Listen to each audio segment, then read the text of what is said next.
Nepal online स्कुलको YouTube च्यानलमा तपाईँहरूलाई स्वागत छ। आज म क्लास 8को सोसियल स्टडिज लिएर तपाईँहरूसँग उपस्थित भइसकेको छु।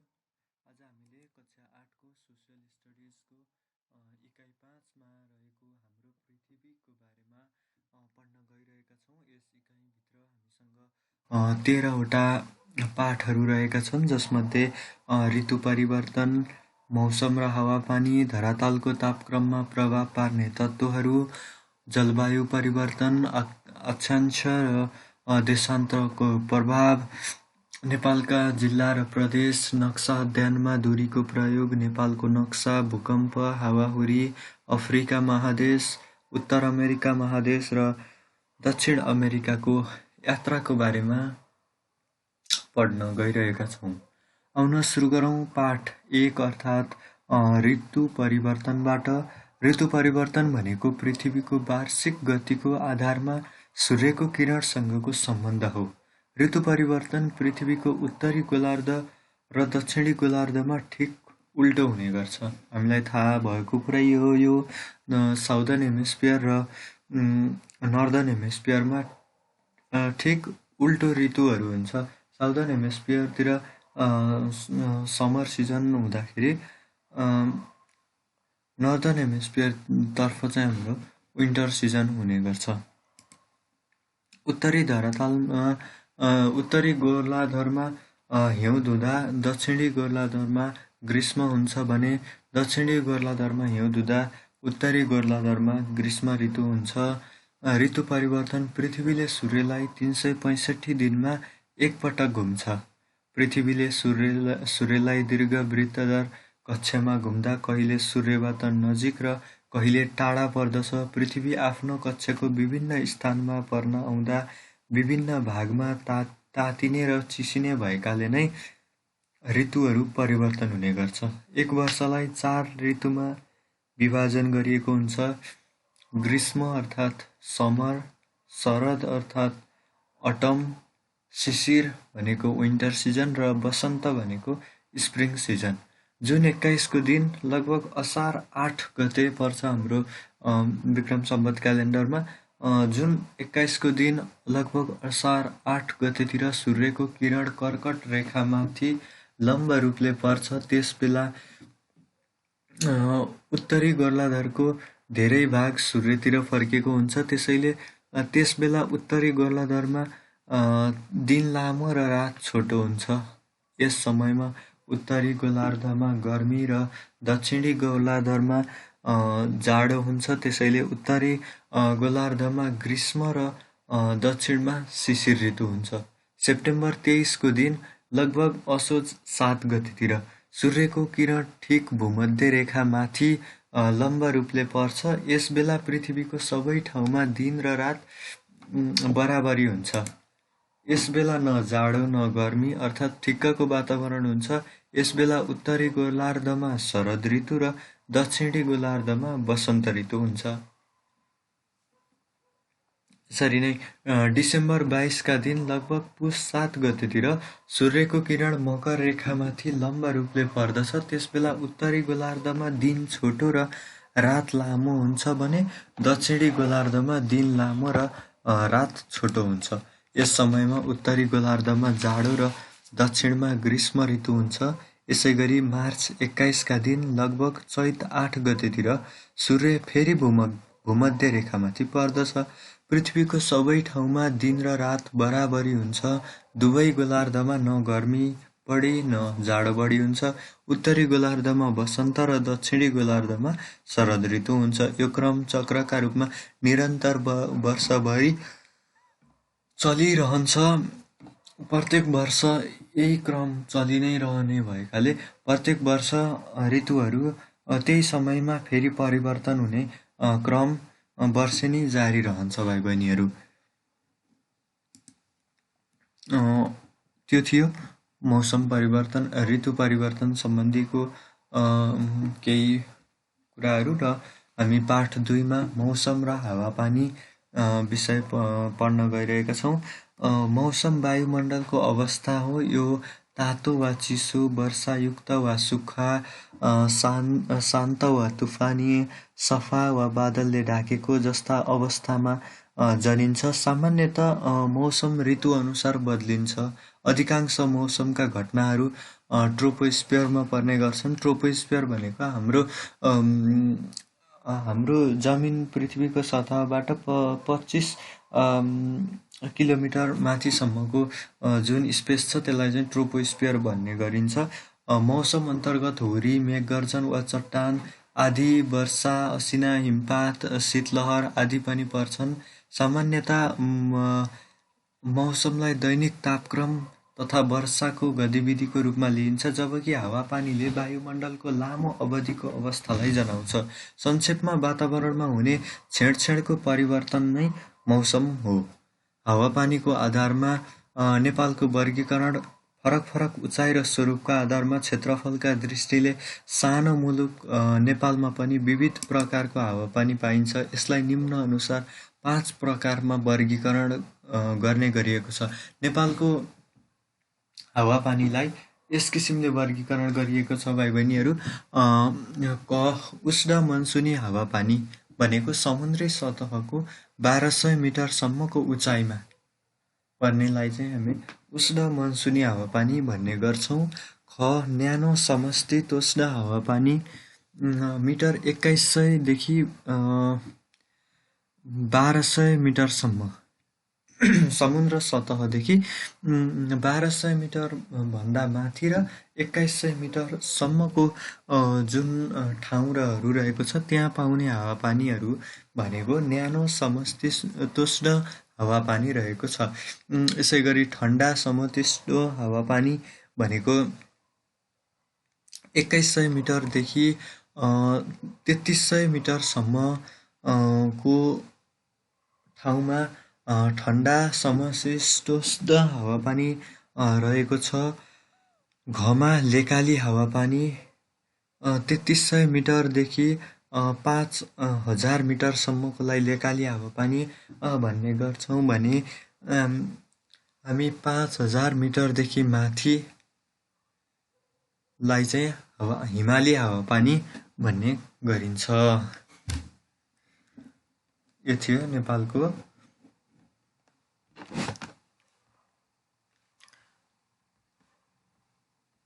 हावापानी अनुसार वर्गीकरण। र पाठ 3 मा रहेको छ धरातलको तापक्रममा प्रभाव पार्ने तत्त्वहरू। हाम्रो पृथ्वीको हाम्रो जमिनमा जमिनको टेम्परेचर अर्थात् जमिनको तापक्रमलाई चाहिँ केले प्रभाव पारेका छन् त आउनुहोस् यस विषयमा केही कुराहरू गरौँ, यस विषयमा छलफल गरौँ। विश्वमा विभिन्न स्थानमा फरक फरक हावापानी पाइन्छ। कहीँ धेरै गर्मी हुन्छ, कुनै ठाउँमा धेरै जाडो हुन्छ, कुनै स्थानमा ग्रीष्ममा गर्मी र हिउँदमा जाडो हुन्छ, कुनै स्थानमा भने जाडो र गर्मी बराबर हुन्छ। यसरी विश्वमा एकै नासको हावापानी नहुनुमा विभिन्न तत्त्वहरूले प्रभाव पारेको हुन्छ। विश्वको तापक्रममा प्रभाव पार्ने तत्त्वहरू विभिन्न तत्त्वहरू निम्न अनुसार रहेका छन्। एउटा रहेको छ अक्षांश। अक्षांश बढ्दा तापक्रम घट्छ। अक्षांश घट्दा तापक्रम बढ्छ। भूमध्य रेखीय क्षेत्रमा वर्षभरि नै सूर्यको किरण सिधा पर्छ, त्यसैले त्यहाँ सधैँभरि गर्मी हुन्छ। इक्वेटोरियल रिजनमा चाहिँ सधैँभरि गर्मी हुने गर्छ। भूमध्य रेखादेखि 30 डिग्री उत्तर र 30 डिग्री दक्षिणको क्षेत्रलाई उष्णमण्डल अर्थात् ट्रोपिकल जोन भन्ने गरिन्छ। भूमध्य रेखाबाट जति जति उत्तर वा दक्षिण गयो उति तापक्रम घट्दै जान्छ। पृथ्वी बाटुलो भएको हुनाले उत्तर वा दक्षिणतर्फ यसको सतह छड्के पर्दै गएको छ। सिधा सतहमा सूर्यको किरणको तताउने शक्ति बढी हुन्छ भने छड्के सतहमा कम हुन्छ। 30 डिग्रीदेखि 60 डिग्री अक्षांश बीचको क्षेत्रमा हिउँद, जाडो र ग्रीष्ममा गर्मी हुन्छ। यस क्षेत्रलाई समशीतोष्ण अर्थात् टेम्परेट जोन क्षेत्र भनिन्छ। 60 डिग्री अक्षांशदेखि माथिको क्षेत्रलाई ध्रुवीय हावापानीको क्षेत्र अर्थात् पोलार जोन भनिन्छ।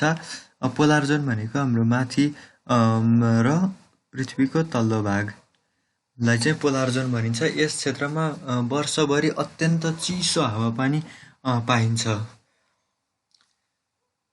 यहाँको तापक्रम 0 डिग्रीभन्दा धेरै तल पुगेको हुन्छ। यस क्षेत्रलाई शीतमण्डल भनिन्छ। अर्को रहेको छ उचाइ। उचाइले पनि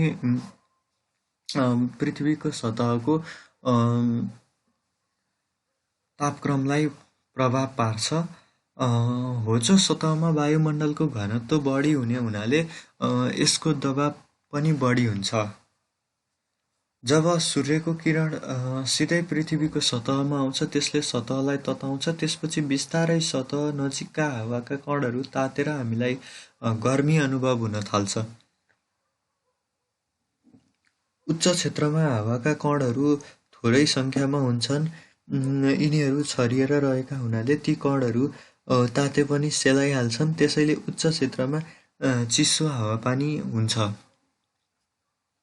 भाइ बहिनीहरूले साइन्समा डेन्सिटी अफ एयर यस्तोहरू पढ्नुभयो होला, सायद त्यहाँ पनि सरले भन्नुभयो होला यसको बारेमा। र अर्को रहेको छ समुद्रको दूरी। पानी ढिलो तात्छ, ढिलो सेलाउँछ। जमिन भने ठिक विपरीत, छिटो तात्छ अनि छिटै सेलाइहाल्छ। समुद्रको नजिक रम्य जाडो गर्मी बराबर हुने हावापानी पाइन्छ। समुद्रको टाढा विषम, दिनमा धेरै गर्मी हुने र रातमा धेरै जाडो हुने हावापानी पाइन्छ। दिउँसो जमिन र समुद्र दुवैमा समान रूपले सूर्यको किरण पर्छ। जमिन तातिसक्दा पनि समुद्र चिसै हुने हुँदा समुद्रको चिसो हावाको प्रभावले समुद्र किनारका जमिनमा गर्मी बढ्न पाउँदैन। रातमा जमिन सेलाइसकेको हुन्छ तर समुद्रको पानी भने न्यानो नै हुन्छ, किनभने पानी त ढिलो सेलाउँछ होइन। त्यसैले समुद्रको न्यानो वायुको प्रभावले गर्दा रातमा समुद्री किनारमा धेरै जाडो हुन पनि पाउँदैन। समुद्रदेखि टाढाको क्षेत्रमा समुद्रको वायुको प्रभाव नपर्ने हुनाले दिनमा असाध्यै गर्मी हुन्छ र रातमा भने असाध्यै जाडो हुन्छ। यसरी समुद्रको दूरीले पनि त्यस ठाउँको टेम्परेचर अर्थात् त्यस ठाउँको तापक्रमलाई धेरै नै प्रभाव पार्छ। यसै गरी अर्को रहेको छ समुद्री धार। समुद्रको पानी गतिशील भई हावाको गति र तापक्रम अनुसार प्रभावित भइरहन्छ। यो समुद्रको किनारै किनार खोला झैँ बगिरहेको हुन्छ। त्यसलाई समुद्री धार भनिन्छ, सी बेल्ट भन्ने गरिन्छ इङ्ग्लिसमा। भूमध्य रेखीय क्षेत्रमा सधैँभरि गर्मी हुनाले त्यहाँबाट बहने धार न्यानो हुन्छ। ध्रुवीय क्षेत्रबाट बहने धार चिसो हुन्छ। त्यसैले न्यानो धार बहने किनारमा न्यानो हावापानी पाइन्छ। त्यसै गरी चिसो धार बग्ने किनारमा ठन्डा हावापानी पाइन्छ अवश्य पनि। र हामीले पाठ 4मा अब जलवायु परिवर्तन को बारेमा छलफल गर्न गइरहेका छौँ भाइ बहिनीहरू। जलवायु परिवर्तन भनेको के हो त, आउन सुरु गरौँ। जलवायु परिवर्तन पृथ्वीको प्राकृतिक प्रक्रियाभित्र पर्ने गतिविधि हो। पृथ्वीमा सौर्य विकिरण मार्फत ताप शक्ति प्राप्त हुन्छ र यही सौर्य विकिरणका कारण पृथ्वीको वायुमण्डलको तापक्रम सन्तुलनमा रहन्छ। पृथ्वीले सूर्यबाट जति सौर्य विकिरण प्राप्त गर्छ त्यति नै विकिरण पुनः अन्तरिक्षमा फिर्ता पठाउँछ, जसले गर्दा पृथ्वीको वायुमण्डलको तापक्रम स्थिर रहन्छ। तर कुनै कारणवश विकिरणको लेनदेनमा घटबढ हुन गई असन्तुलन हुन गएमा पृथ्वीको वायुमण्डलको तापक्रम पनि घटबढ हुन जान्छ र जलवायुमा परिवर्तन आउँछ। पछिल्लो 200 वर्षमा methane, nitrous oxide, carbon dioxide जस्ता हरितगृह ग्यास र ओजन तह विनाश गर्ने क्लोरोफ्लोरोकार्बन जस्ता अन्य विषाक्त ग्यासको उत्सर्जन दिन प्रतिदिन वायुमण्डलमा बढ्दै गइरहेको छ र परावर्तित विकिरणहरू वायुमण्डलमै रोकिनाले पृथ्वीको तापक्रम बढ्दै गएको छ। हरितगृह ग्यासका प्रमुख स्रोतहरूमा वनजङ्गलको विनाश, कोइला, खनिज जस्ता इन्धनको अत्याधिक प्रयोग, औद्योगिकरण आदि जस्ता क्रियाकलापहरू पर्छन्। जलवायु परिवर्तन लामो समयको जलवायु सम्बन्धी तथ्याङ्कको नियमिततामा देखिने स्थायी प्रकृतिको परिवर्तन हो, जसअनुसार बेला बेलामा मौसममा आउने उतार चढावलाई वातावरणीय परिवर्तन मान्न सकिन्न। सन् 1960 को दशकपछि पृथ्वीमा भएको द्रुत औद्योगिक विकास तथा जनसङ्ख्या वृद्धिले ल्याएका नकारात्मक असरका कारण पृथ्वीमा जलवायु परिवर्तन भएको तथ्य वैज्ञानिकहरू बताउँछन्। मूलतः जीवावशिष इन्धनको अत्याधिक प्रयोग र तिनबाट उत्सर्जित हरितगृह ग्यासका साथै वनजङ्गलको विनाश भई त्यस्तो ग्यास अवशोषण गर्ने सिङ्कको कमीले भूमण्डलीय तापक्रम बढेको अनुमान गरिन्छ। कोइला, खनिज तेल र ग्यास जस्ता वस्तुको बढ्दो दहनले वायुमण्डलमा बढी कार्बन डाइअक्साइड पुग्दछ। जङ्गल फडानी र भूक्षयीकरणले पनि वायुमण्डलमा बढी कार्बन डाइअक्साइड पठाउँछ र खेतीपातीदेखि चिस्यान प्रविधि रेफ्रिजरेसनका गतिविधिहरूबाट हरितगृह ग्यास समेत सिर्जना भइरहेका हुन्छन्। पृथ्वीमा जलवायु परिवर्तनका कारणले सन् 1906 देखि 2005 सम्ममा औसत तापक्रम 0.74 अर्थात् 0.74 डिग्री सेल्सियसले बढेको छ। त्यस्तै सन् 1961 र 2003 का बीचमा समुद्र सतहमा प्रतिवर्ष 1.8 मिलिमिटरले वृद्धि भएको छ। र जलवायुमा आएको यस्तो अस्वाभाविक परिवर्तनका कारण सामाजिक, आर्थिक, पर्यावरणीय र विकासका संरचनामा नकारात्मक असर पुगेको कुरा विभिन्न तथ्याङ्क र प्रमाणले पुष्टि गरेका छन्। विश्वव्यापी रूपमा बढेको यस समस्याका लागि विश्वका औद्योगिक तथा धनी राष्ट्र जिम्मेवार रहेको यथार्थ विभिन्न अध्ययन प्रतिवेदनले सार्वजनिक गरिसकेका छन्। हरितगृह ग्यासको प्रमुख कारकको रूपमा देखिएको कार्बन डाइअक्साइडको उत्सर्जन नै विश्वव्यापी उष्णीकरण र जलवायु परिवर्तनको कारक मानिएको छ। धनी र औद्योगिक मुलुकहरूले कार्बन डाइअक्साइड अत्याधिक उत्सर्जन गरे पनि नेपाल जस्ता विकासोन्मुख तथा अति कम विकसित मुलुकहरूले यसलाई खप्नै नसक्ने हैसियत प्राप्त गर्न अझै बढी कठिनाई भोग्नु परिरहेको छ।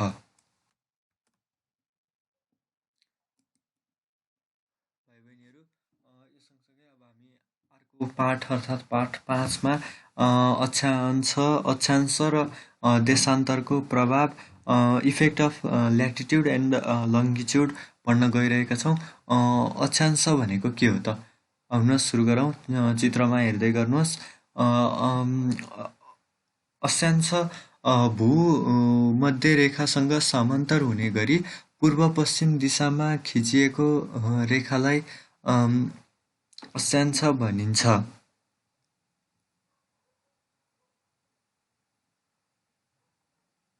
भूमध्य रेखाबाट उत्तरमा उत्तरी ध्रुव र दक्षिणमा ध्रुवमा क्रमशः 111 वर्ग किलोमिटरको फरकमा जम्मा 90 वटा गरी 180 वटा अक्षांश रेखाहरू हुन्छन्।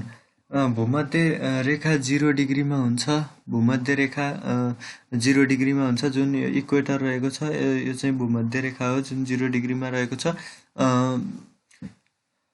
भूमध्य रेखाबाट माथि 90 डिग्रीसम्म, भूमध्य रेखाबाट माथि जुन यो 90 डिग्री सम्म उत्तरी ध्रुव भनेको नर्थ पोल र भूमध्य रेखाबाट तल 90 डिग्रीसम्म अर्थात् दक्षिणी गोलावृत्त दक्षिणी ध्रुव भनेको साउथ पोल पर्दछ। उत्तरी गोलावृत्तमा 23.5 डिग्री उत्तरी अक्षांशलाई कर्कट रेखा,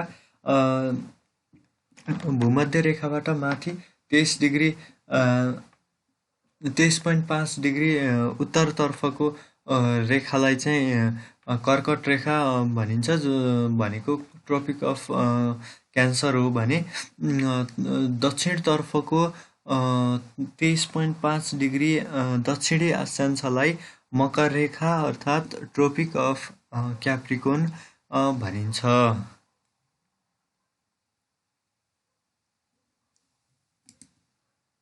र देशान्तर भनेको लङ्गिट्युड।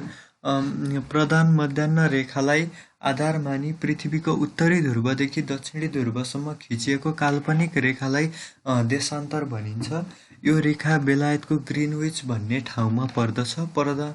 प्रधान मध्याह्न रेखादेखि पूर्वमा रहेका 180 डिग्रीसम्मका देशान्तर रेखालाई पूर्वी देशान्तर र पश्चिममा रहेका 180 डिग्रीसम्मका रेखालाई पश्चिमी देशान्तर भनिन्छ। देशान्तर हामीले यहाँ देख्न सक्छौँ, जुन यसरी माथिदेखि नर्थ पोलदेखि तल साउथ पोलसम्म आएका यी रेखाहरू छन्। यिनीहरूलाई चाहिँ हामीले लङ्गिट्युड देशान्तर भन्ने गर्छौँ। देशान्तर रेखाहरू आपसमा बराबर हुन्छन्। 1 डिग्री देशान्तर बराबर 4 मिनट समयको फरक पर्छ। यसै रेखाको आधारमा संसारको जुनसुकै स्थानको समय निर्धारण गर्ने गरिन्छ। ल्याटिट्युड लङ्गिट्युडको पोजिसनबाट हामीले चाहिँ कुन ठाउँमा अहिले कति बजिरहेको छ भन्ने कुरा निर्धारण गर्न सक्छौँ। अर्को रहेको छ अन्तर्राष्ट्रिय तिथि रेखा भनेको इन्टरनेसनल लाइन अफ डेट। विश्वको तिथि मिति छुट्याउने 180 डिग्री देशान्तर रेखालाई अन्तर्राष्ट्रिय तिथि रेखा भनिन्छ। पृथ्वीको हरेक 180 डिग्री देशान्तरमा 4 मिनट समय फरक पर्दै जाँदा ग्रिनविच देखि पूर्वमा 180 डिग्रीसम्म 12 घण्टा समय चाँडो र पश्चिम 180 डिग्रीमा 12 घण्टा ढिलो हुँदा 360 डिग्रीमा 24 घण्टा समयको अन्तर पर्दछ। यो रेखादेखि पूर्वी भागमा र पश्चिम भागमा एक दिनको तिथिमितिको फरक पर्ने र यसलाई अन्तर्राष्ट्रिय रूपमा विश्वले नै मान्ने भएकालाई यसलाई अन्तर्राष्ट्रिय तिथि रेखाको रूपमा मानिएको छ। यस रेखालाई आधार मानेर संसारको जुनसुकै स्थानको प्रामाणिक समय निर्धारण गर्ने गरिन्छ। भाइ बहिनीहरू, यो हामीले यो रहेको थियो अक्षांश र देशान्तरको प्रभाव र योसँगै हामीले अर्को map of Nepal with district and Providence प्रदेश र त्यसमा रहेका जिल्लाहरू अनि नेपालको म्यापको बारेमा स्टडी गर्न गइरहेका छौँ। यो चाहिँ पाठ 6 र पाठ 8 हामीले सँगै पढ्नेछौँ यहाँ। र आउनुहोस्, नेपालमा अहिले 7वटा प्रदेशहरू रहेका छन् र हामी प्रदेश नम्बर 1 देखि प्रदेश नम्बर 7 सम्म त्यहाँ रहेका जिल्लाहरू को बारेमा पढ्दै जान्छौँ। प्रदेश नम्बर 1 मा रहेका जिल्लाहरू चाहिँ यस प्रकार रहेका छन्: भोजपुर, धनकुटा, इलाम, झापा, खोटाङ, मोरङ, ओखलढुङ्गा, पाँचथर, सङ्खुवासभा, सोलुखुम्बु, सुनसरी, ताप्लेजुङ, तेह्रथुम र उदयपुर रहेका छन्। यो चाहिँ प्रदेश नम्बर 1 को जिल्लाहरू यस प्रकार थिए। यसै गरी हामी प्रदेश नम्बर 2 मा जाउँ। प्रदेश नम्बर 2 मा रहेका जिल्लाहरू बारा, धनुषा, महोत्तरी, पर्सा, रौतहट, सप्तरी, सर्लाही र सिराहा रहेका छन्। यसमा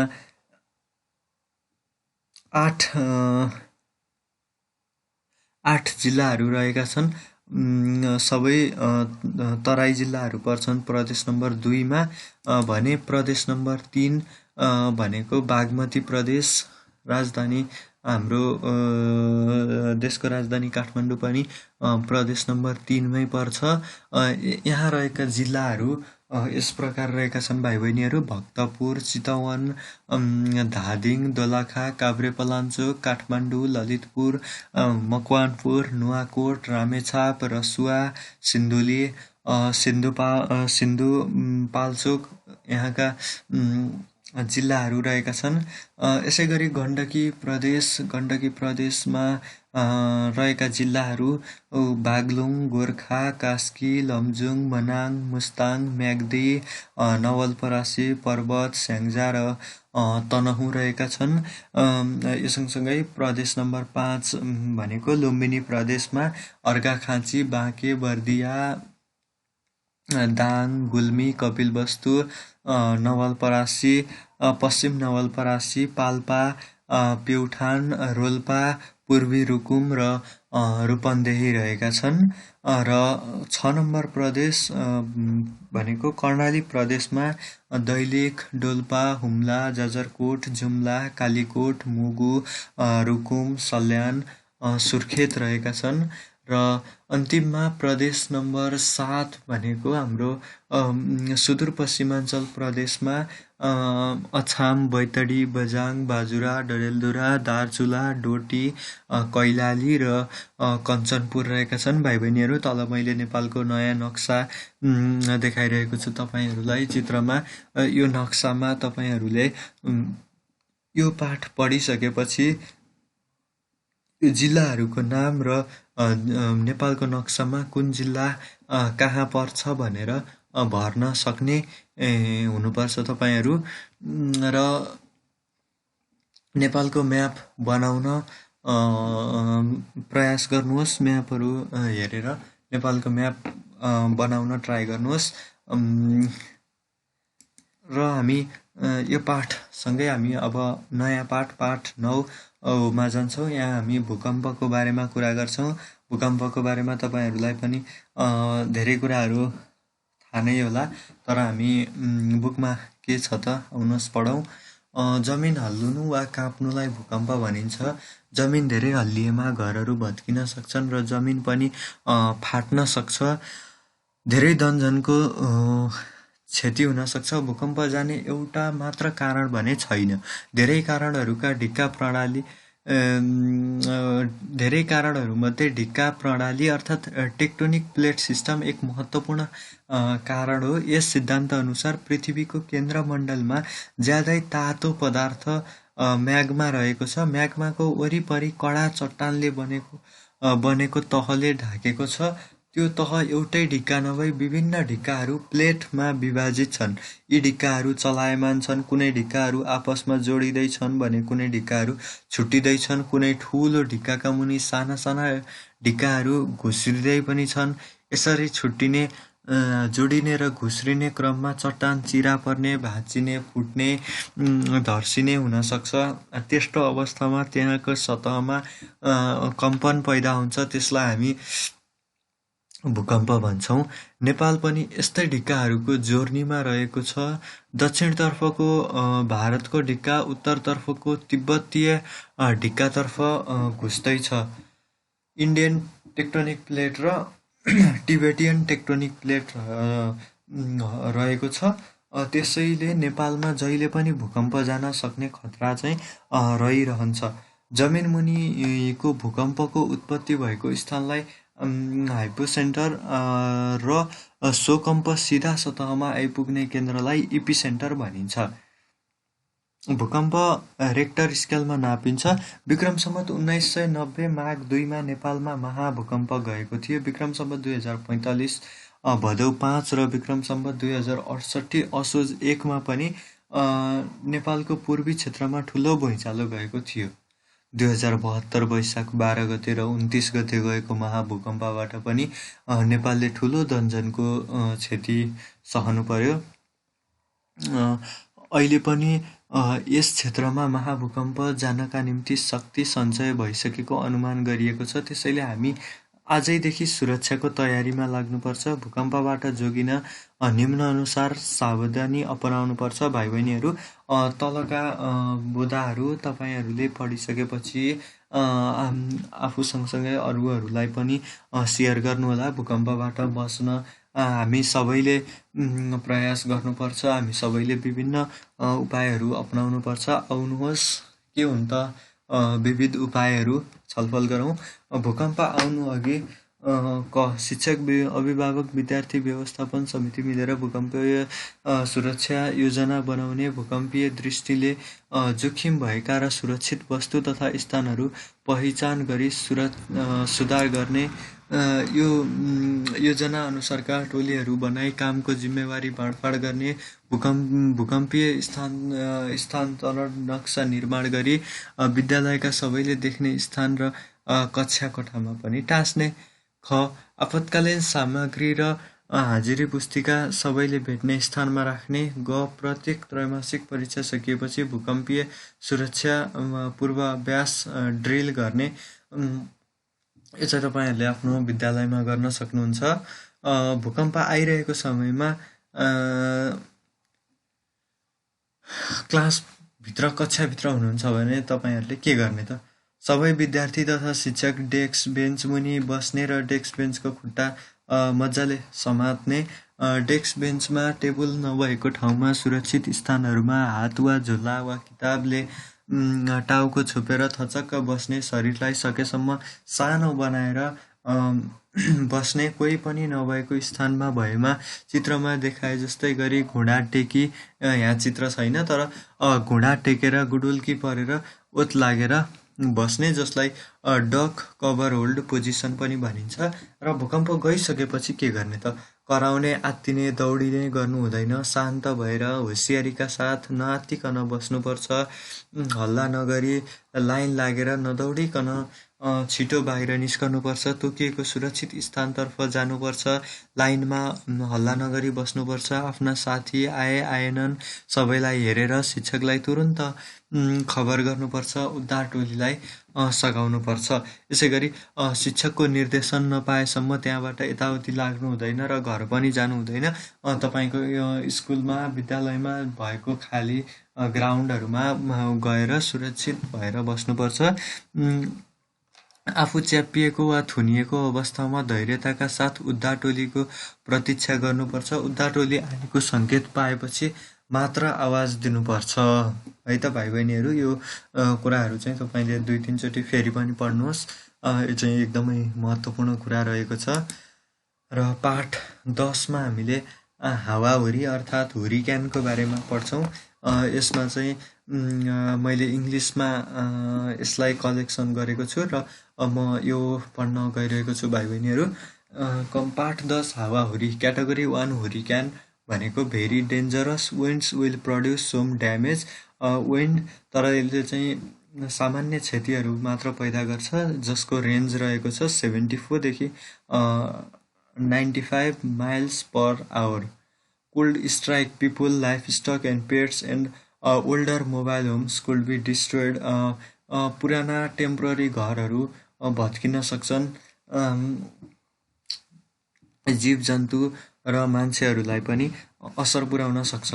क्याटेगोरी 2 हुरिक्यान भनेको extremely dangerous wind that will cause extensive damage. 1 भन्दा डेन्जरस, जसको रेन्ज रहेको छ 96 देखि 110 माइल पर आवर।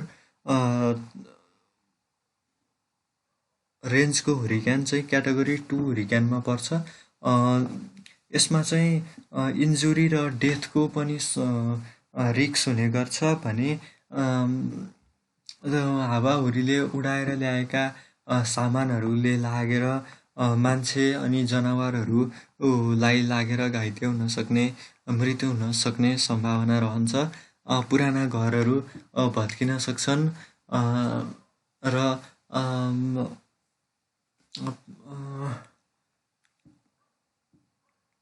रुफहरू, कमजोर संरचनाहरू पनि भत्किन सक्ने खतरा रहन्छ। क्याटेगोरी 3 हुरिक्यान भनेको devastating damage will occur. In category 3 hurricane wind range from 111 to 129 mile per hour. There is a high risk of injury or death to people, livestock and pet from flying and falling debris. यसै गरी category 4 हुरिक्यानमा रहेको छ catastrophic damage will occur during a category 4 hurricane. Wind range from 130 to 156 mile per hour.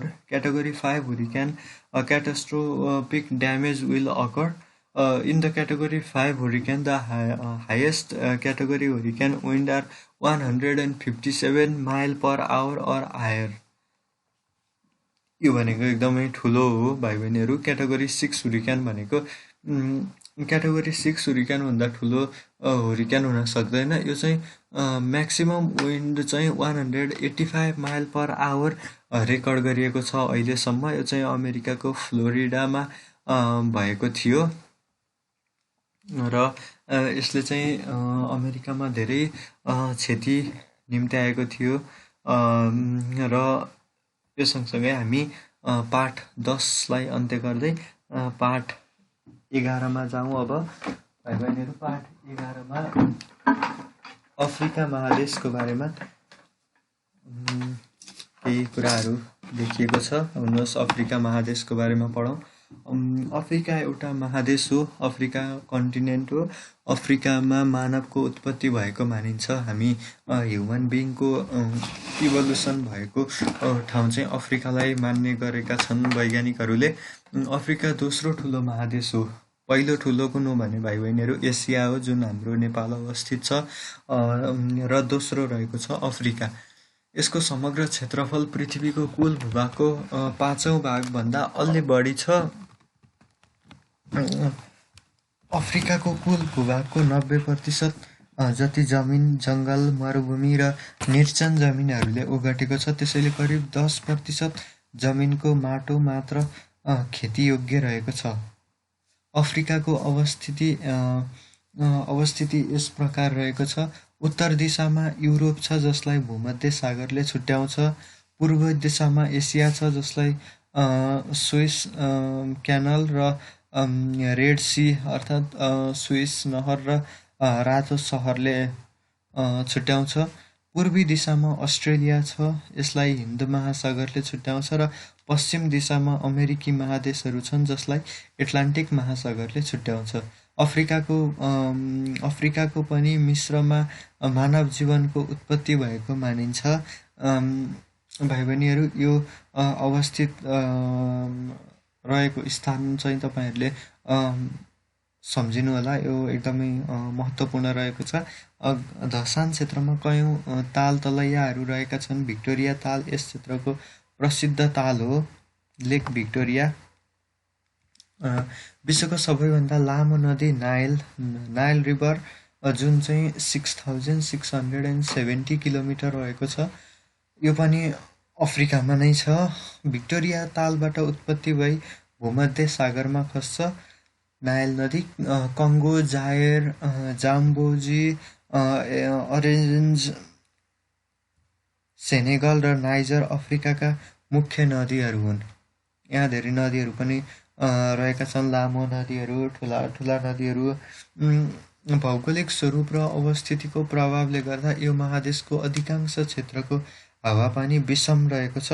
यहाँको भौगोलिक बनावट एउटा एकदमै extreme छ। यहाँको हावापानी एकदमै विषम परिस्थिति रहेको छ यहाँको हावापानीको। अफ्रिका महादेशमा 7 प्रकारका हावापानी रहेका छन्। भूमध्य रेखीय भूभाग र कङ्गो बेसिनमा उष्ण तथा ओसिलो हावापानी पाइन्छ। इक्वेटोरियल रिजनमा ओसिलो हावापानी पाइन्छ।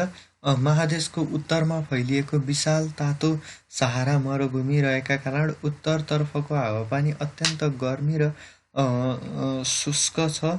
दक्षिण पूर्वी भागमा उष्ण मौसमी हावापानी पाइन्छ भने दक्षिण अफ्रिकी उच्च समशीतोष्ण क्षेत्रमा ग्रीष्ममा धेरै गर्मी र हिउँदमा धेरै जाडो हुने हावापानी पाइन्छ। पश्चिमोत्तर अफ्रिकी क्षेत्रमा भूमध्य सागरीय हावापानी पाइन्छ भने दक्षिण अफ्रिकी तटीय भागमा समशीतोष्ण मौसमी हावापानी पाइन्छ। हामीले यहाँ चाहिँ अफ्रिकाको नक्सा देखेका छौँ र यो छेउमा रहेको आइल्यान्ड चाहिँ यो मगादास्कर आइल्यान्ड हो। यता जुन यो साइडमा चाहिँ हामी गल्फ कन्ट्रीहरूसँग बोर्डर गरेको छ अफ्रिकाले। यता युरोप कन्ट्रीहरूसँग बोर्डर गरेको छ भने बाँकी एरियामा चाहिँ सीहरूले छुट्याएको छ। अफ्रिका महादेश प्राकृतिक स्रोत साधनको दृष्टिकोणबाट ठुलो आर्थिक सम्भावना युक्त छ, तर यो महादेश विकासको हिसाबमा निकै पछाडि परेको छ। भोकमरी, द्वन्द्व, खडेरी, लडाईँ, रोगव्याधि, अशिक्षा र गरिबी अफ्रिकाका मुख्य समस्याहरू हुन्। यहाँ चाहिँ मान्छेहरूले पेटभरि बिहान बेलुका खान पनि पाउने अवस्था छैन। कतिपय ठाउँहरूमा इथियोपिया, सोमालिया, सुडान, कङ्गो, नाइजेरियाका विभिन्न ठाउँहरूमा यस्तो अवस्थाहरू रहेको छ। द्वन्द्व यहाँ चाहिँ विभिन्न आतङ्ककारीहरूदेखि लिएर विभिन्न हिंसाहरू भड्किराख्ने बेला बेलामा यस्तो अवस्थाहरू रहेको छ।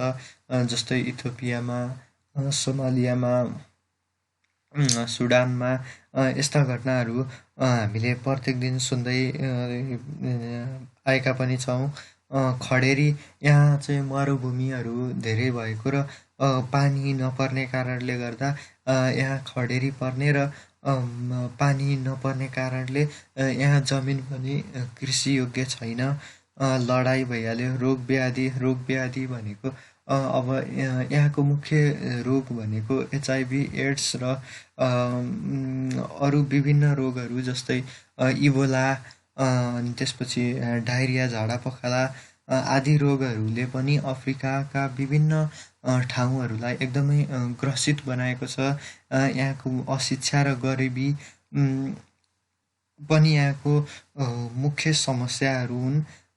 विषम हावापानी र ठुला मरुभूमि रहेकाले यस महादेशका सामाजिक र आर्थिक क्रियाकलाप पनि प्रभावित भएका छन्। एड्सले पनि अफ्रिका महादेशका राष्ट्रहरूलाई नराम्रोसँग प्रभावित गरेको छ। इबोला भाइरसबाट पनि अफ्रिकी जनताहरू मारमा परेका छन्। 800 भन्दा बढी प्रकारका काला जातिका मानिसहरू बसोबास गर्ने यो महादेश जातीय विविधताको थलो पनि हो। मध्य अफ्रिकी क्षेत्रको जङ्गल आसपासमा बसोबास गर्ने मानिसहरूको जीवनशैली परम्परादेखि यथावत रहेको छ। अफ्रिका महादेशमा बहुमूल्य खनिज सम्पदा भएका क्षेत्र छन्। सुन, चाँदी, हिरा, पेट्रोल, तामा लगायतका खनिजहरूमा अफ्रिका निकै सम्पन्न छ। तर यहाँ सरकारले चाहिँ यसलाई राम्रोसँग उत्खनन गर्न नसकेको कारणले यो जमिन मुनि नै रहिरहेको छ। जनताहरू भोकै रहेका छन्। दक्षिण अफ्रिका विश्वकै सबैभन्दा ठुलो मात्रामा हिराको उत्पादन र निर्यात गर्ने मुलुक हो। साउथ अफ्रिका चाहिँ सबैभन्दा हाइएस्ट प्रड्युसर अफ डायमन्ड हो है, सम्झौँ है भाइ बहिनीहरू। कतिपय अफ्रिकी देशहरू जातीय द्वन्द्वले र हिंसाले गर्दा त्यहाँ उपलब्ध स्रोत र साधनहरूको सही सदुपयोग गर्न सकिरहेका छैनन्। साभाना क्षेत्रमा ठुला ठुला राष्ट्रिय निकुञ्जहरू छन्। साभाना ग्रासल्यान्ड जुन क्षेत्र छ त्यहाँ राष्ट्रिय निकुञ्जहरू छन्। वर्षेनी लाखौँ पर्यटकहरू ती निकुञ्जको अवलोकन गर्न आउँछन्। यहाँ पर्यटन व्यवसाय फस्टाउँदो अवस्थामा छ। विदेशी मुद्रा आर्जन गर्न र स्थानीय रोजगारी वृद्धिका साथै देशहरूको प्रचार प्रसार गर्न यी निकुञ्जहरूको ठुलो योगदान रहेको छ। पर्यटन विकासका लागि जनशक्ति, पूर्वाधार र सुरक्षाको अवस्थामा निकै सुधार गर्नु आवश्यक छ। जातीय विविधता, सांस्कृतिक भिन्नता र भौगोलिक स्वरूप अफ्रिकाका हेर्नु र बुझ्नुपर्ने पक्षहरू हुन्। यससँगै इजिप्टको पिरामिड, नाइल नदीको सभ्यतालाई चाहिँ हामीले चाहिँ यसलाई नाइल रिभर भ्याली सिभिलाइजेसन पनि भन्छौँ। साभाना क्षेत्रका निकुञ्जहरू यहाँ पर्यटकहरूले चाहिँ धेरै जनावरहरू हेर्न आउँछन्। केन्यामा चाहिँ वाइल्ड लाइफ रिजर्भहरू हेर्न आउने पर्यटकहरूको सङ्ख्या एकदमै हाई छ। केन्याको टुरिज्म सेक्टर पनि, टुरिज्म इन्डस्ट्री पनि राम्रो छ। जातीय सांस्कृतिक विविधताको अध्ययन गर्न अफ्रिकामा अध्ययनकर्ताहरूको आकर्षण बढिरहेको छ। स्टडी गर्नको लागि अरू देशहरूबाट, विकसित देशका विद्यार्थीहरू पनि अफ्रिका पढ्नको केही रिसर्चहरू गर्नको लागि राख्नेछन्। यसले गर्दा पनि त्यहाँ टुरिज्म बढिरहेको छ। यो थियो भाइ बहिनीहरू अफ्रिका प्रदेशको बारेमा केही कुराहरू। र हामी अफ्रिकासँग सकेर अब हामी जाँदैछौँ पार्ट 12 उत्तर अमेरिकातर्फ। उत्तर अमेरिका भनेको नर्थ अमेरिका। उत्तर अमेरिका अमेरिकी महादेशहरूमध्ये उत्तरतर्फ रहेको महादेश हो। यो पृथ्वीको उत्तरी गोलार्ध र झन्डै पूर्ण रूपले पश्चिमी गोलार्धमा पर्छ। यो महादेशको उत्तरतर्फ आर्टिक ओसियन भनेको आर्टिक महासागर, पूर्वमा उत्तरी आन्ध्र महासागर, दक्षिण पूर्वमा क्यारेबियन सागर क्यारेबियन सी र पश्चिममा उत्तरी प्रशान्त महासागर रहेका छन्। त्यसैगरी दक्षिण अमेरिका भने दक्षिण पूर्वमा पर्दछ। यस महादेशले करिब 2,47,09,000 वर्ग किलोमिटर क्षेत्रफल ओगटेको छ, जुन पृथ्वीको 48% क्षेत्र जमिन र पानी 16 र लगायत 5% भूभाग हो।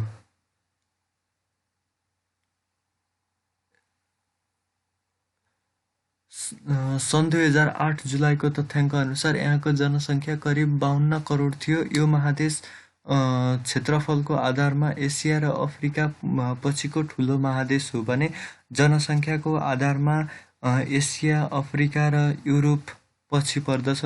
यहाँका ठुला राष्ट्रहरू क्यानाडा र अमेरिका हुन् र यसबाहेक यसमा रहेका देशहरू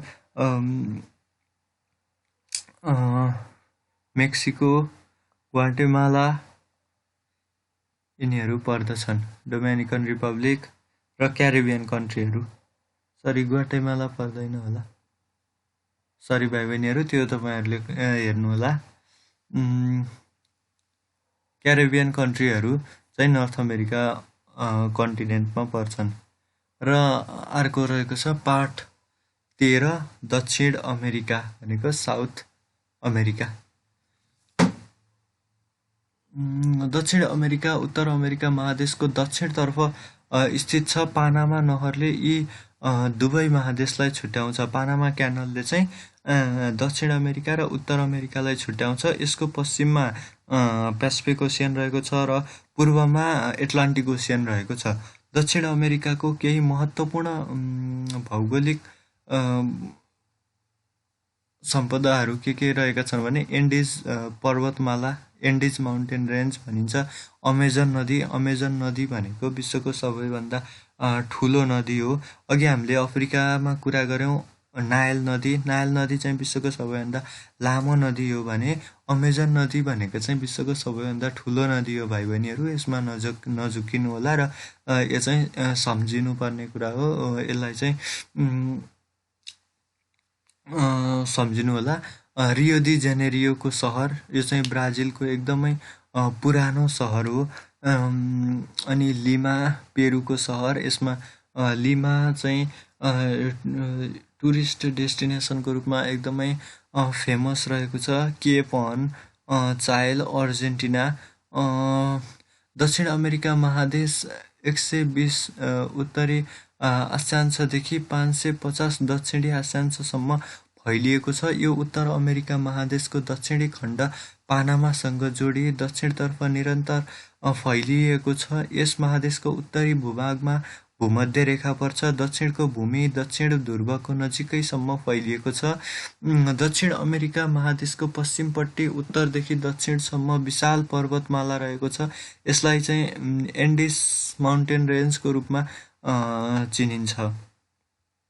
यो विश्वको सबैभन्दा लामो पर्वत श्रृङ्खला पनि हो। यसको लम्बाइ 7,000 किलोमिटर रहेको छ। यसको सबैभन्दा अग्लो चुचुरो रहेको छ 6,960 मिटर अग्लो चुचुरो रहेको छ। माउन्ट एकान्कागुआ हो। 1000 मिटरभन्दा अग्ला धेरै चुचुराहरू रहेको यो पर्वत मालामा उच्च समस्थलीहरू समेत छन्। यो क्षेत्र प्रशान्त अग्निको घेराभित्र पर्ने हुँदा निरन्तर भूकम्प र ज्वालामुखी भने गइरहन्छन्।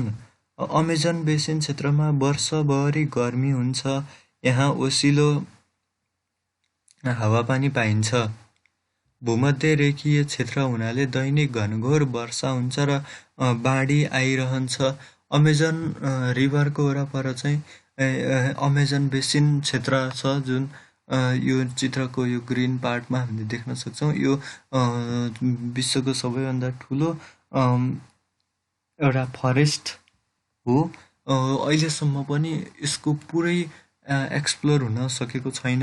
यसको पुरै क्षेत्रमा मान्छेहरू पुग्न सकेका छैनन्। यहाँ विभिन्न प्रजातिका जनावरहरू पाइन्छन्।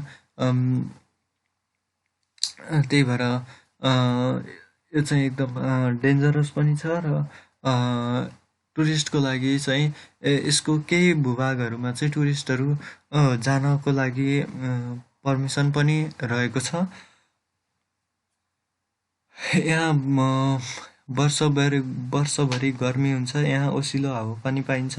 भूमध्य रेखीय क्षेत्र हुनाले दैनिक घनघोर वर्षा हुन्छ र बाढी आइरहन्छ। त्यस्तै महादेशका किनार क्षेत्रमा पनि सामुद्रिक प्रभावले वर्षभरि वर्षा भइरहन्छ। यस महादेशको मध्य क्षेत्रका कतिपय भूभागमा अनिश्चित वर्षा हुन्छ। यस क्षेत्रमा लामो खडेरी भइरहन्छ। यस महादेशको पूर्वोत्तर क्षेत्रमा असामयिक वर्षा र बढी गर्मी हुन्छ। यहाँ निरन्तर हावाहुरीको प्रकोप भइरहन्छ। यसरी यो महादेशमा हावापानीको विविधता रहेको छ। आउनुहोस् यस महादेशमा रहेका देशहरू के छन् त यसको बारेमा पनि केही कुराहरू गरौँ। यहाँ लेखेको छ Argentina, Bolivia, Brazil, Chile, Colombia, Ecuador, Guyana, Panama, Paraguay, Peru, Suriname, Uruguay, Venezuela निम्न देशहरूमा अहिले पनि युरोपियन देशहरूले आफ्नो अधिकार जमाउँदैछन्, जसमध्ये फल्कल्यान्ड आइल्यान्डमा चाहिँ संयुक्त राज्य भनेको युनाइटेड किङडमले अहिले आफ्नो अधिकार जमाइरहेको छ। त्यहाँ चाहिँ युनाइटेड किङडमले आफ्नो राज्य चलाइरहेको छ। यसरी अर्को रहेको छ फ्रेन्च गुयानामा फ्रान्सको साम्राज्यवाद कायम नै छ। दक्षिण जर्जिया, साउथ जर्जिया र दक्षिण सैन्डविच आइल्यान्ड, यसलाई चाहिँ संयुक्त राज्य युनाइटेड किङडमले नै आफ्नो अन्डरमा राखेको छ। भाइ बहिनीहरू, यो सँगसँगै हामीले यो इकाइ पनि समाप्त गरेका छौँ। पक्कै पनि यस पाठमा तपाईँहरूले धेरै कुराहरू सिक्नुभयो होला भन्ने लागेको छ मलाई। यसमा एकदम महत्त्वपूर्ण टपिकहरू रहेका छन्। यदि तपाईँ जियोग्राफीको क्षेत्रमा इन्ट्रेस्ट राख्नुहुन्छ भने तपाईँको लागि यो एकदमै महत्त्वपूर्ण इकाइ रहेको छ। ऋतु परिवर्तन, मौसम र हावापानी, धरातलको तापक्रममा पर्ने तत्त्वहरू, यो सँगसँगै अक्षांश र देशान्तरको प्रभाव, जलवायु परिवर्तन, सँगसँगै नेपालका जिल्ला र प्रदेश, यो चाहिँ तपाईँहरू सबैले जान्नुपर्छ। नेपालको जिल्ला र प्रदेशहरू, प्रदेशको राजधानी र नेपालको नक्सामा कुन जिल्ला कुन प्रदेश कता पर्छ, यसलाई चाहिँ नक्सामा चित्रण गर्न तपाईँहरूले जान्नुपर्छ। भाइ बहिनीहरू, यस सँगसँगै भूकम्प के हो, भूकम्प जाँदा के गर्ने के नगर्ने भन्ने कुरा पनि तपाईँहरूले राम्रोसँग जान्नुभयो होला। र हावाहुरी अफ्रिका, उत्तर अमेरिका र दक्षिण अमेरिकाको बारेमा पनि हामीले छलफल गऱ्यौँ र भाइ बहिनीहरू हामीले यो सँगसँगै यो इकाइ सकाएका छौँ र अन्तिममा नेपाल अनलाइन स्कुलको युट्युब च्यानललाई सबै भाइ बहिनीहरूले सब्सक्राइब गरिदिनु होला र आगामी दिनहरूमा अरू विषयहरूको पनि अरू च्याप्टरहरू, अरू टपिकहरू हेर्नको लागि नेपाल अनलाइन स्कुलमा आइदिनु होला भाइ बहिनीहरू। धन्यवाद।